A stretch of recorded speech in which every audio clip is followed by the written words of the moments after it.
Saudara, jika baliho adalah hal lumrah yang digunakan calon legislatif untuk mensosialisasikan diri mereka, tidak begitu yang dilakukan oleh salah satu calon legislatif Partai Gerindra Kabupaten Gorontalo.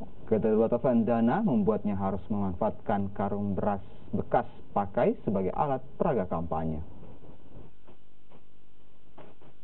Niswadi Esa, salah satu calon legislatif Kabupaten Gorontalo ini tampil berbeda dibanding caleg lainnya.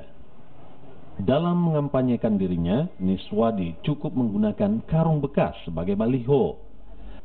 Tak ada foto wajahnya di situ, hanya tertulis nomor urutnya, nama partai, serta diakhiri dengan kalimat politik bukan hanya untuk orang kaya. Niswadi Esa mengaku ia membuat baliho dari karung bekas ini karena tak memiliki dana yang cukup untuk membuat baliho pada umumnya. Pertama karena memang saya tidak punya duit, tidak punya uang.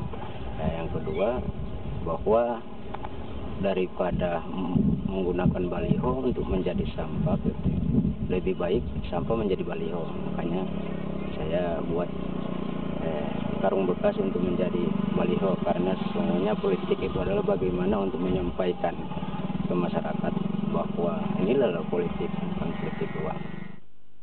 Meski akan bersaing dengan 6 caleg lainnya dari partai yang sama, baliho dari karung bekas ini cukup banyak tersebar di beberapa titik.